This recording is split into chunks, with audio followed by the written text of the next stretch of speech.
So butternut squash soup sounds fancy, but it's so simple to do.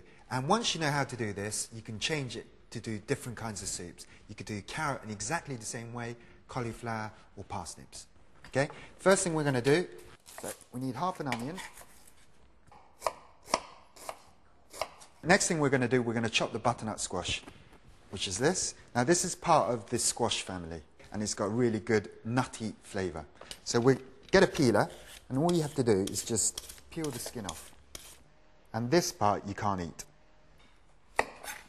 Just chop the ends off.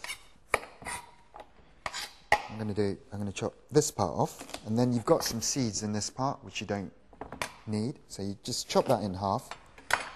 If you see, you've got these seeds which you can't eat either. All you have to do is just get a spoon and you just scoop it out. You can tell a good butternut squash once you've peeled it because of the deep orange colour. The paler it is, the less flavour it's going to have. So with this, we're going to just roughly chop it into small pieces. Doesn't matter too much, as long as it's regular sized pieces. Okay. Next thing, 1 clove of garlic. We're going to start off by melting about 50 grams of butter. Wait till the butter melts before you start to cook the onions. Cover your onions with a lid so they steam and fry at the same time. Bit of garlic.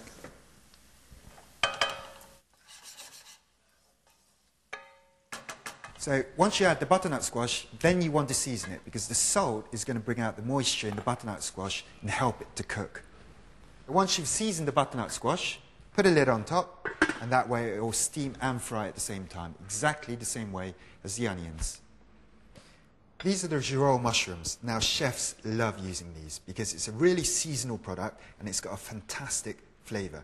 Put the girolles in the cold water and they literally need to be in there for seconds. Just give them a quick wash and out again. So for the chicken stock, chefs will always make their own stocks. You get a much better flavour, but you can buy it from the supermarket.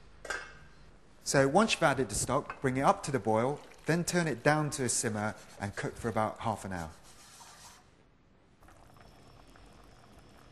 You only need to add a touch of cream, just because you don't want to dilute the flavour. Bring it up to the boil and take it off. Just blend it up.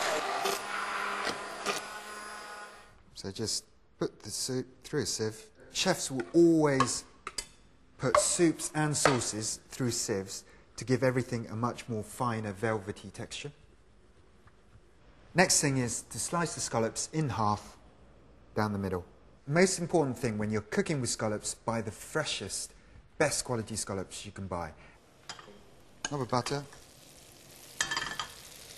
The flavour of girolles mushrooms goes really well with scallops. Season it. So take a clove of garlic, just crush it in your hand. Now the reason you're doing that, you want a delicate flavour of garlic through the mushrooms, so that way you can just pick out the garlic afterwards. It's a lot simpler. And then thyme.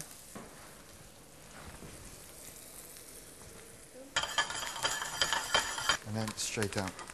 We're putting a whole clove of crushed garlic in with the mushroom, but we want to take out the clove afterwards.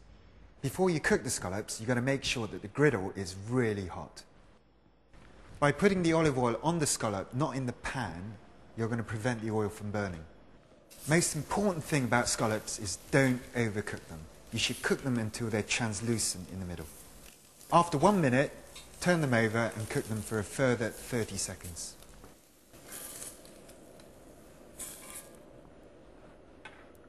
Just finish it off with a tiny squeeze of lemon. Butternut squash soup. These are the girolles mushrooms. And these are hand-dived scallops. All you need to do now, and to finish it, is some slivers of parmesan. Using a peeler is a great way for getting really thin strips of parmesan. A drizzle of pumpkin oil. If you haven't got pumpkin oil, use a good olive oil. And it's that easy, and it looks fantastic.